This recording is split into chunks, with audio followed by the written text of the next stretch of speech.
Hello everyone, welcome to my channel. ഇന്ന് നമ്മൾ ഉണ്ടാക്കുന്നത് ഒരു ചോക്കോ കാരമൽ കേക്കാണ്. ഒരു ചെറിയ ചോക്ലേറ്റ് ഫ്ലേവറോട് കൂടിയിട്ട് അതിൽ കാരമൽ ഫ്ലേവറും കൂടെ വന്നിട്ടുള്ള ഒരു അടിപൊളി കേക്കാണ്.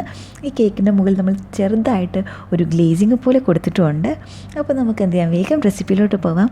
അതിനു മുന്നേ നമ്മുടെ ചാനൽ പുതുതായിട്ട് കാണുന്ന ആൾക്കാരുണ്ടെങ്കിൽ പ്ലീസ് ഡു സബ്സ്ക്രൈബ്. അപ്പോൾ ഞാൻ അപ്ലോഡ് ചെയ്യുന്ന എല്ലാ വീഡിയോയ്ക്കും നിങ്ങൾക്ക് നോട്ടിഫിക്കേഷൻ ലഭിക്കും. അപ്പോൾ കേക്കിനായിട്ട് ആദ്യം നമുക്ക് വേണ്ടത് ഒരു അരക്കപ്പ് മൈദയുടെ കൂടെ 2 ടേബിൾ സ്പൂണും കൂടെ ആഡ് ചെയ്തതാണ്. നെക്സ്റ്റ് ഇതിലേക്ക് ഞാൻ ചേർക്കുന്നത് 1 ടേബിൾ സ്പൂൺ കോൺഫ്ലോർ ആണ്. പിന്നെ ഇതിലേക്ക് ആവശ്യത്തിനുള്ള ഉപ്പും കൂടെ ചേർത്ത് കൊടുത്തിട്ടുണ്ട്.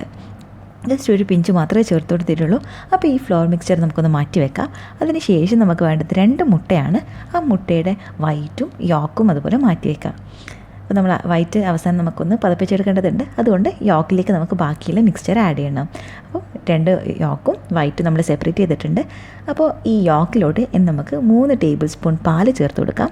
അതിലേക്ക് നെക്സ്റ്റ് ചേർക്കുന്നത് 2 ടേബിൾ സ്പൂൺ മെൽറ്റ് ചെയ്തിട്ടുള്ള ബട്ടറാണ്. അപ്പോൾ ഇതൊക്കെ കൂടിയിട്ട് നമുക്ക് ജസ്റ്റ് ഒന്ന് മിക്സ് ചെയ്ത് കൊടുക്കാം. ഇനി ഇതിലേക്ക് നമ്മൾ ചേർക്കുന്നത് ഒരു 1/2 കപ്പ് ബ്രൗൺ ഷുഗറാണ്.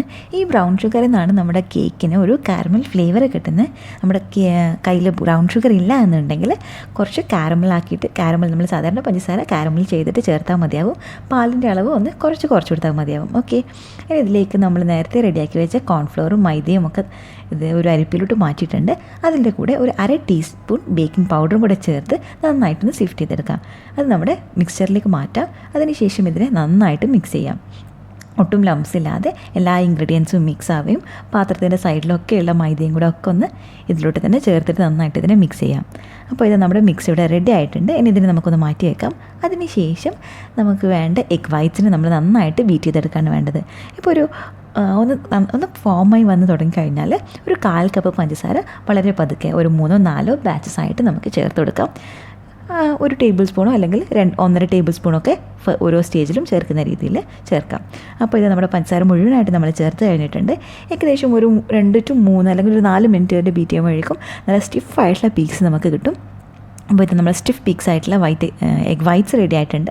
അപ്പോൾ നമ്മൾ ഓൾറെഡി യോക്സും റെഡിയാക്കി വെച്ചിട്ടുണ്ട് അല്ലേ. അപ്പോൾ ഇതിൻ്റെ ഒരു 1/3 ഭാഗം നമ്മൾ യോക്കിൻ്റെ മിക്സ്ചറിലേക്ക് ചേർത്തിട്ട് നന്നായിട്ട് ഫോൾഡ് ചെയ്തെടുക്കാം. വളരെ പതുക്കെ ചെയ്യാം. അതിൻ്റെ ആ ബബിൾസ് ഒന്നും നഷ്ടപ്പെടാത്ത രീതിയിൽ വളരെ പതുക്കെ ചെയ്ത് കൊടുക്കാം. അപ്പോൾ ഇത് നമ്മളിവിടെ നന്നായിട്ട് മിക്സ് ചെയ്തിട്ടുണ്ട്. ഇനി നെക്സ്റ്റ് ഒരു 1/3 ഭാഗം കൂടെ ബാക്കിയുള്ളതിൻ്റെ പകുതിയും കൂടി ഇതിലേക്ക് ചേർത്ത് കൊടുക്കാം. അങ്ങനെ ഒരു 3 സ്റ്റേജസ് ആയിട്ട് ഉള്ള എഗ് വൈറ്റ്സ് ഒക്കെ നമ്മുടെ മിക്സറിലേക്ക് ഇത് ചെയ്യണം. അപ്പോൾ ഇത് നമ്മൾ ലാസ്റ്റ് സ്റ്റേജാണ് ബാക്കിയുള്ളത്. അതും കൂടി ഇതിലേക്ക് ഫോൾഡ് ചെയ്ത് കൊടുക്കാം. അതിനുശേഷം ഈ ഒരു സെയിം പാറ്റേൺ തന്നെ നമ്മൾ എന്താണ്, നമുക്ക് എത്രത്തോളം ചോക്ലേറ്റി വേണം അപ്പോൾ അത്രയും ഒരു പോർഷൻ നമ്മളിതിനെ മാറ്റി വെച്ചിട്ട് അതിലേക്ക് നമ്മൾ കൊക്കോ പൗഡർ ചേർക്കുകയാണ് ചെയ്യുന്നത്. അപ്പോൾ എനിക്ക് കുറച്ച് മാത്രം ഒരു ചോക്ലേറ്റ് ഫ്ലേവർ മതി എന്നുണ്ട്. അതുകൊണ്ട് ഒരു കേക്കിൻ്റെ ഒരു 1/3 ഭാഗം അല്ലെങ്കിൽ 4/1 ഭാഗം മാത്രമേ ഞാൻ എടുക്കുന്നുള്ളൂ ചോക്ലേറ്റ് ഫ്ലേവർ ചെയ്യാനായിട്ട്. നിങ്ങൾക്ക് ഹാഫ് വേണമെന്നുണ്ടെങ്കിൽ ഹാഫ് വെച്ചിട്ട് ചെയ്തെടുക്കാവുന്നതാണ്. ഓക്കെ, അപ്പോൾ ഞാനിവിടെ ഒരു ബാറ്ററിൻ്റെ ടോട്ടൽ 1/3 ഭാഗം മാത്രമാണ് ചേർത്തിട്ടുള്ളത്. അതിലോട്ട് ഒരു 2 ടേബിൾ സ്പൂൺ കൊക്കോ പൗഡർ ചേർത്ത് കൊടുത്തിട്ടുണ്ട്. മാത്രമല്ല ഇതിലോട്ട് നമ്മൾ ഇനി ചേർക്കുന്നത് കുറച്ചൊരു മോയ്സ്നെസ്സിന് വേണ്ടിയിട്ട് ഒരു 1/2 ടേബിൾ സ്പൂൺ പാലും കൂടെ ചേർത്തിട്ടുണ്ട്. ഇതൊക്കെ ചേർത്തിട്ട് നമുക്കിത് നന്നായിട്ടൊന്ന് ഫോൾഡ് ചെയ്തെടുക്കാം. അപ്പോൾ ഇതിന് നമ്മുടെ 2 ടൈപ്പ് മിക്സ്ചറും റെഡി ആയിട്ടുണ്ട്. ഇനി നമുക്കിതിനൊരു കേക്കിൻ്റെ ടിന്നിലേക്ക് മാറ്റാം. അതിനായിട്ട് ഞാനിവിടെ ഒരു ലോഫ് ടിന്നാണ് എടുത്തേക്കുന്നത്. അതിൽ നന്നായിട്ട് ബട്ടർ സ്പ്രെഡ് ചെയ്തിട്ടുണ്ട്.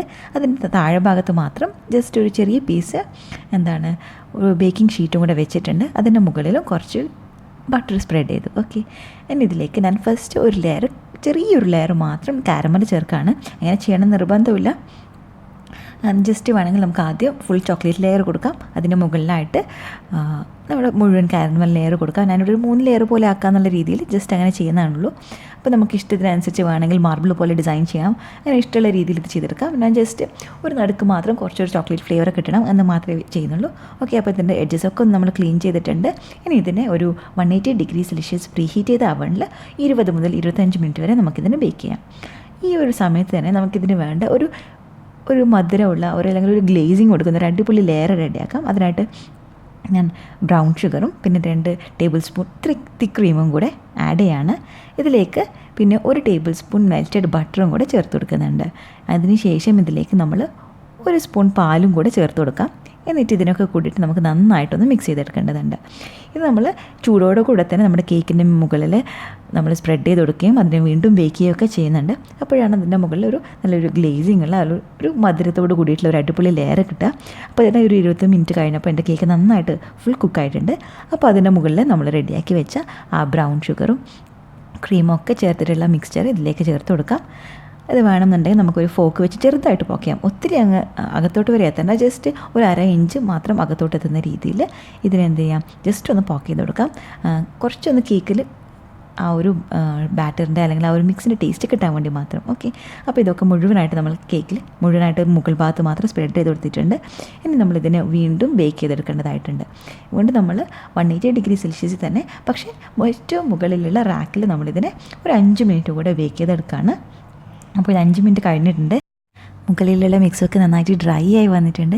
ഇനി ഈ പാത്രത്തിൽ തന്നെ, സെയിം പാത്രത്തിൽ തന്നെ നമ്മളിതിനൊന്ന് ചൂടുമാറാനായിട്ട് വെക്കുകയാണ്. അതിന് ശേഷമാണ് നമ്മൾ ഈ കേക്ക് കട്ട് ചെയ്തെടുക്കുന്നത്. മുഴുവനായിട്ട് ചൂടുമാറിയിട്ടുണ്ട്. നമ്മൾ പാത്രത്തിൽ നിന്ന് കേക്ക് പുറത്തെടുത്തിട്ടുണ്ട്. ഇനി ഇതിന് താഴെയുള്ള ആ ഒരു ഷീറ്റ് നമുക്ക് മാറ്റാം. അതിൻ്റെ ബാക്ക് സൈഡിൽ എത്രമാത്രം നന്നായി വന്നിട്ടുണ്ടെന്ന് നമുക്ക് കാണാൻ പറ്റും. ഓക്കെ, അപ്പോൾ ഇനി നമുക്ക് ഈ കേക്ക് കട്ട് ചെയ്യുകയും ചെയ്യാം. കുറച്ച് തിക്കായിട്ടുള്ള സ്ലൈസായിട്ട് കട്ട് ചെയ്യാനായിരിക്കും നല്ലത്. അപ്പോഴാണ് നമുക്ക് സെർവ് ചെയ്യാൻ ഈസി ആവുക. അപ്പോൾ ഈ ഒരു കേക്കിൻ്റെ ആ ഒരു ടെക്സ്ചറും കൂടി നമുക്ക് കാണാനുണ്ടല്ലേ. നമ്മൾ കേക്കൊക്കെ കട്ട് ചെയ്ത് കഴിഞ്ഞിട്ടുണ്ട്. അപ്പോൾ കാണാം എത്ര നല്ല എയറി ആയിട്ടുള്ള കേക്കായിട്ട് വന്നിട്ടുണ്ടെന്നുള്ളത്, എത്ര സോഫ്റ്റായിട്ട് വന്നിട്ടുണ്ടെന്നുള്ളത്. അപ്പോൾ വീഡിയോ എല്ലാവർക്കും ഇഷ്ടമായെന്ന് കരുതുന്നു. ഇഷ്ടമായി ലൈക്ക് ചെയ്യാനും ഷെയർ ചെയ്യാനും അതുപോലെ സബ്സ്ക്രൈബ് ചെയ്യാനും മറക്കല്ലേ. Thank you for watching guys. നാളെ മറ്റൊരു വീഡിയോ ആയിട്ട് കാണാം.